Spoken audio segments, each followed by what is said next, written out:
Hi, welcome to Cardinal Connection. This is Spencer Barrett. And I'm Jody Mitchell, keeping you connected. To get into the Thanksgiving spirit, we went around the school and interviewed a few people about what they're thankful for. I'm thankful for my family. You know, without your family, you really are lost. My kids are my number one concern, of course, my wife. And Thanksgiving is a time to me, is to give thanks to the family. I'm thankful for my mom, my brother, and the rest of my family. Without them, I just couldn't do everything I do. And also, I'm thankful for cookies. Thankful for all these lovely children I get to teach every day. They're such a joy. I'm thankful for all those past students I've had and those that are coming to me. That's what I'm thankful for, and just being here and able to move and kick it at my age. My friends, welcome to my interview. This week I am thankful for my friend's family, and last week that the school did not burn down. Hi Jody. What I'm thankful for Thanksgiving is, first of all, my health. I also am thankful for my family. I love my family. I love all my friends. I like where I work. I love the food and the shelter we have. Thankful for the food and shelter. Thankful for my family and for moving to the school my freshman year. Well, let's see, I'm thankful for my friends, family, school. Thankful for some animals that we can have around here. I am thankful for being an exchange student. I'm thankful to have a great family and being an exchange student. Hey, that was mine. SABINE competed in the Region 7 robotics competition last week. Although the high school teams did not place in the top 3, they both did very well. For middle school, Armando Borrego, Chris Cornett, Adriana Salgado, and Gavin Swanson beat out almost 140 other teams and brought home first place. Scotty Taylor, Tanner Foster, Ty Green, Daniel Wood, and Elena Miller took 4th place, and 2 other SABINE teams received honorable mention. Miss Briggs and Mr. Tapler are very proud of their GT students who competed. On Tuesday, November 13th, the SABINE Band hosted the 16th Annual Honor American Night. The band honored the present and former U.S. military servicemen and women. There was a very nice fireworks display as the band and choir performed pieces such as Battle Hymn of the Republic and Gallant Men. School board elections were last Tuesday, November 6th. These are the results. John Kenna was re-elected, place 1. Tony Raymond was re-elected, place 6. Martha Wright was elected for place 2. Andrea Bates ran unopposed for place 7. As you all know, the Christmas parades are coming up soon. November 27th is the Kilgore Parade, Santa's Dash for the Snow Hill. The Liberty City Parade, December 2nd, is Let Freedom Ring with the Bells of Christmas, and December 6th is the Longview Parade, which is Santa Claus Lane.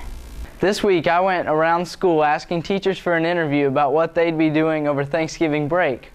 Unfortunately, they were going on break a little bit early.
Your volleyball girls had a great season, ending with an overall record of 38-6, which set a new school record for most wins in a single season.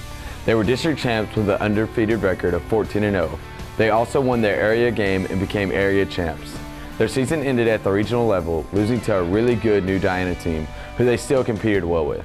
I gotta say, this year's volleyball team had the whole school at their back, and I can honestly say we have never been more proud of our Sabine volleyball team. And weathered all the sun and rain. Okay guys, I'm here with your final football update. Your guys this year finished 3-7.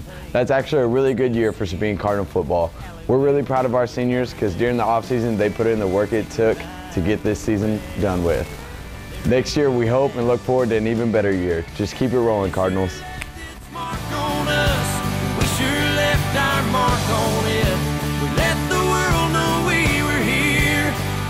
Everything we did, we laid a lot of memories down like tattoos on this town.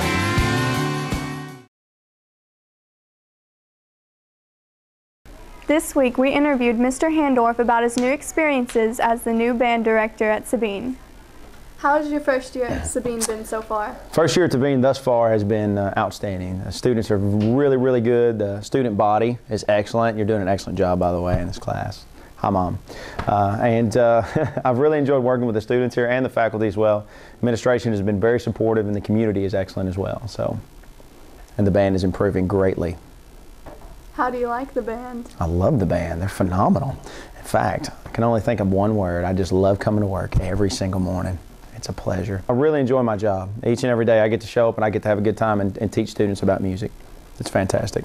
Do you like the faculty that you work with? I love the faculty that I work with, considering there's only 2 of us. So that really makes it easy to get along.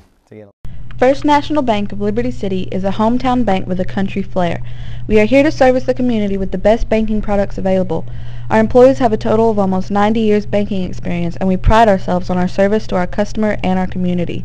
We offer checking accounts, saving accounts, certificates of deposit, safety deposit boxes, consumer loans, commercial loans, interim construction loans, and mortgage loans with fixed and variable rates. We appreciate your business and the opportunity to serve you with your banking needs. Member FDIC. As you all know, Black Friday's a week from today. What are you going to get, Spencer? I'm going to go over to Lowe's and get me a cordless DeWalt drill for the crazy low price of $99.99. And I might look at these other great deals. The Samsung Galaxy S3 Android with a 2-year contract is 96 cents at Sam's Club. The Compact Presario 15.6 laptop with 2 GB RAM is $175.99 at Walmart. The Garmin 5-inch touchscreen GPS is $69 at Walmart. The Nikon L310 digital camera is $99.99 at Target. The Apple iPad 2 16 GB with Wi-Fi and $75 gift card is $399 at Walmart. And the PlayStation 3 250 GB bundle is $199.99 at Best Buy. Presidential elections were November 6th. As most of you know, Obama won with 303 electoral votes, with Romney with 206 without including Florida.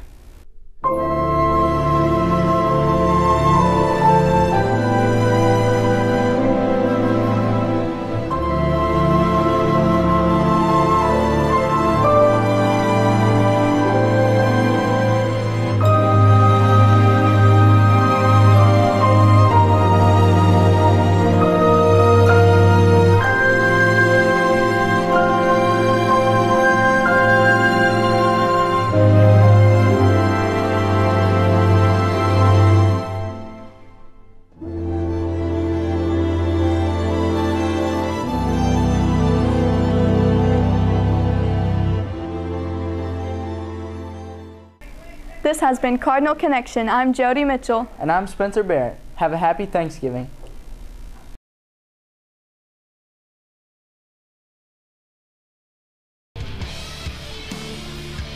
On Tuesday, November 13th, the band hosted, are you recording now? Hosted the 16th annual Honor America Night. The band honored the president, what? Oh, I can't read. We have a few clips of a few veterans that we played a few times that night. Few. But only a few. Nope. Turn around, walk out. Shut the door! Shut the door! That's the first count. Okay. Okay. Alright. That hurt. Okay. Why would y'all put something on the page I'm not supposed to read? Attention, Spencer, read this. Why would you put that on there? You don't have to. Okay. I'll kill you, Taylor. His name's Tyler, isn't it? I've been calling him Taylor since middle school.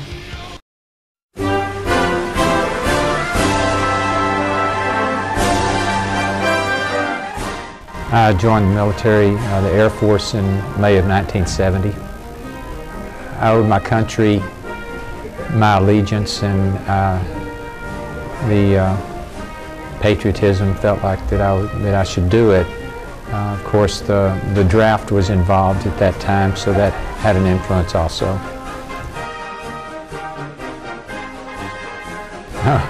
What in the world have I gotten myself into?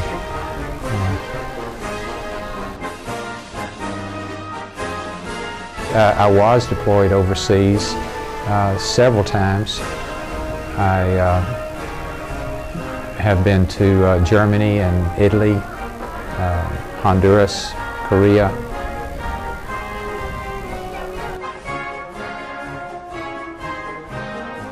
Well, I was in for 28 years, so I served during Vietnam and all the conflicts in between Grenada and Panama, but I was not called to go to those locations.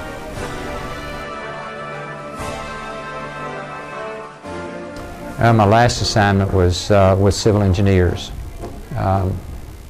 and we were a construction outfit that repaired things as well as built new construction.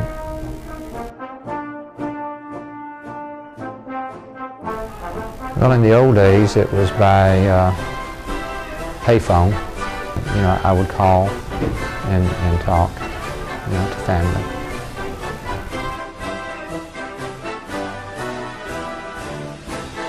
Well, I didn't ever go to anything like a USO show.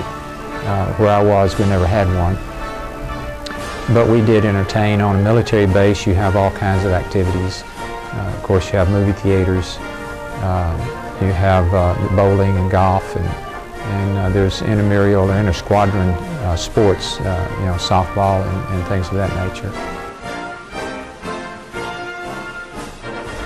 Yes, I made some good friends in the years that I was in, met a lot of people. Of course, over a 20-plus career, you do meet a lot of people. And some of them we stayed in contact with, and we visit back and forth in the different areas, but you know, contact by phone as well.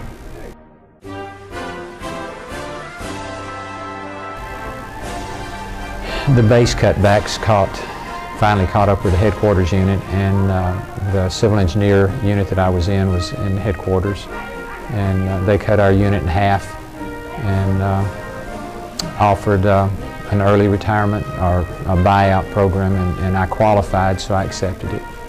I retired from the reserve program, and I was a school teacher before that, you know, while I was serving in the reserves, and when I retired, I just got up the next Monday morning and went to work and teach at school.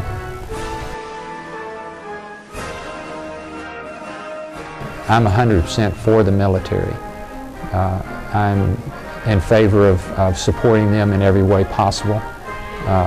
You know, war is something that nobody wants. At least I don't know very many people in the military that want to go to war, but that's what we're trained for. In various areas, there are some that actually serve in a combat zone, some that serve in the States or, you know, in other bases around the world. But I believe that we need a strong military, and I support our military. Well, I'm biased. I think it's a good career. I think there's an advantage even if someone wishes to just serve 4 years because of things of education that are there, but you also can get an education other than out of books. You get to meet people from all over the United States. If you're privileged to travel around the world, you get to meet people from the other countries, and you realize that we're not in a vacuum where we live, wherever that is. I'm glad that that schools, and I guess schools are the ones that are doing Honor America Night. I'm glad that they're doing that. I know that it's a fundraiser for things like the band, for trips and things, but still it lets the community know that that they're proud of those that have given their time, and some that have given the ultimate sacrifice that can't attend Honor America Night.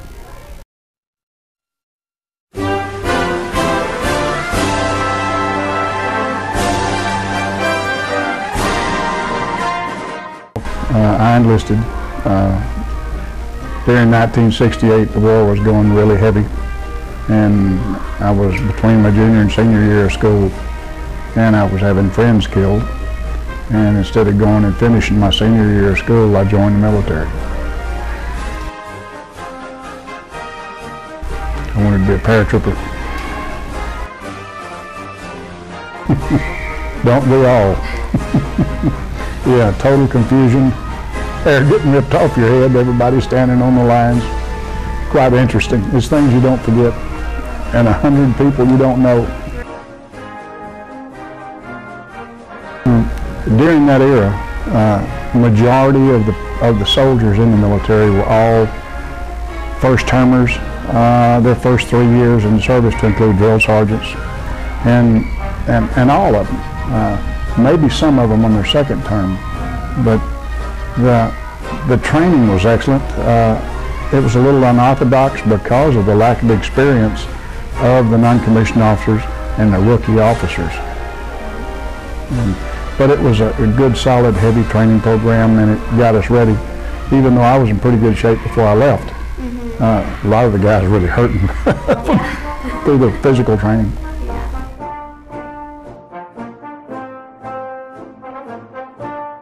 I went in 1968, and after my training and all, I went straight to the 25th Infantry Division, the 2nd Battalion, 12th Infantry Charlie Company, 2nd Platoon in Vietnam, and I pulled a year there. Okay. And the rest of my career was training, teaching, instructing, and the soldiers that we have fighting today are some of the ones that I trained.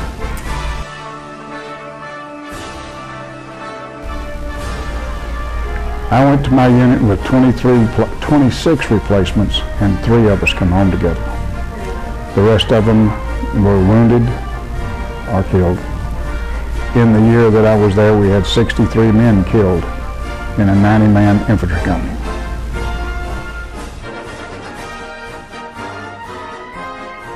You can't live in that environment without having some terrible memories.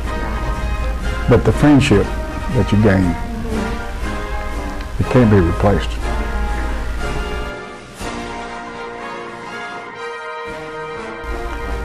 Well, the 3 Purple Hearts I have, I would say that I was too slow. Shrapnel mainly, from grenades and whatever, in the firefights. But I was never actually shot. It was mainly shrapnel from explosions and stuff around me. Well, they wrote all the time, and I wrote when I could. And trying to have proper paper to write on is hard to find when you're sopping wet and muddy and nasty. So what I've done is I used my sea ration boxes, the lids, and I wrote, and you can mail them just like a postcard. The Army's never been known for the quality of food that they've had compared to the other services.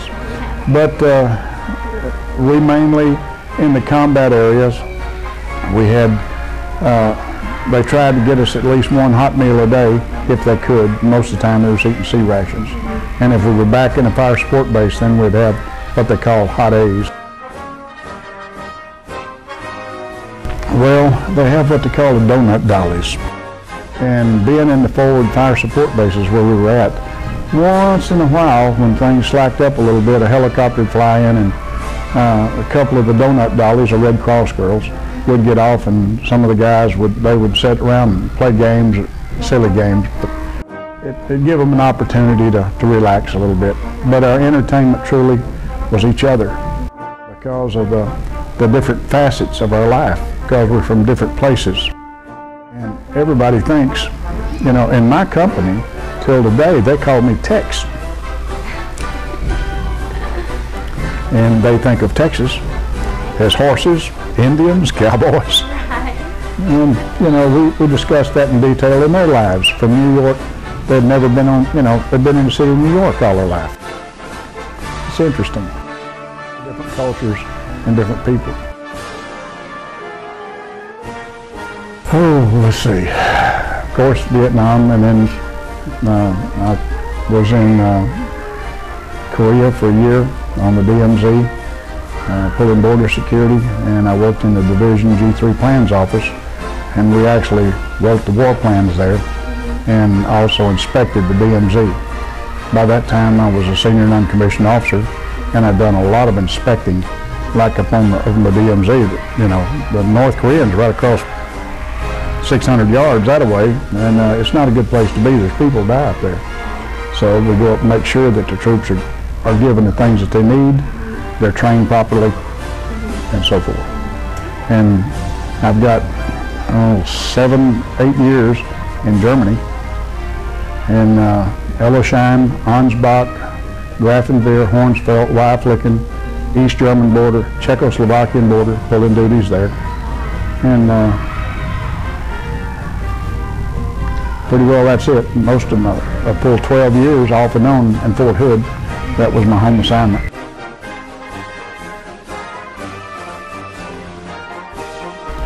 The day it truly ended, I was at Goodfellow Air Force Base. I had come back from Germany, and they had assigned me to an Air Force base, to the Military Intelligence School, and I was the NCOIC of Operations. And every morning, but when I'm at this level now, I do pretty well what I want.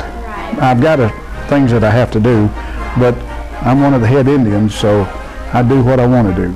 And I would run every morning with one of the companies in their PT, and I evaluated the drill sergeants.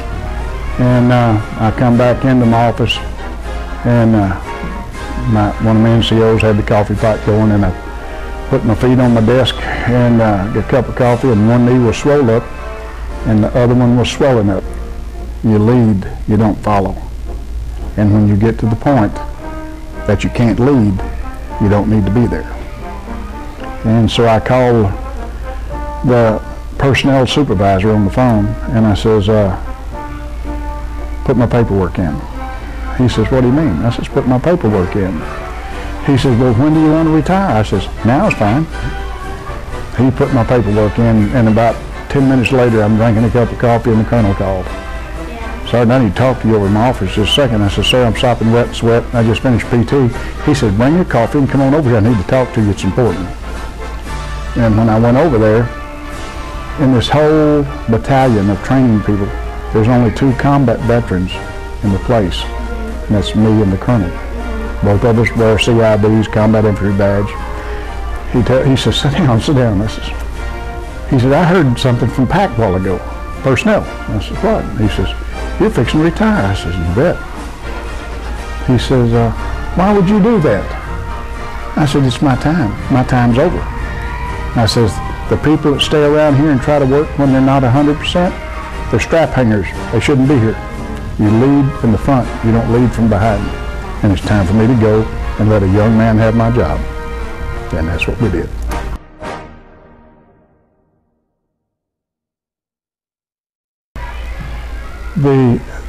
The military gave me the guidance, the discipline, the drive to accomplish what I've accomplished in my life. Of course, now I received that also from my family as a young boy being raised, but in my life there is no gray areas.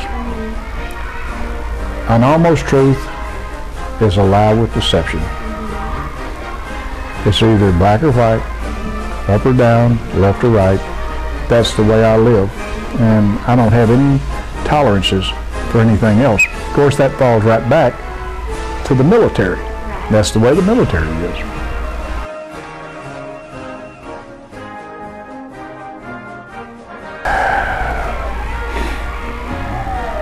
I would not direct anybody to go into the military, okay?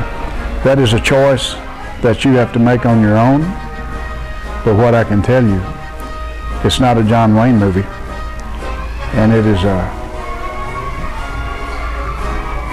the bad part of it is something that you can't express, but there's a lot of good things that come with it also. The good Lord gave me 2 daughters, and I'm glad He did, because I don't know if I could stand to see my son go through what I went through. And that's God's truth. You know, I was born an American by luck and born a Texan by the grace of God.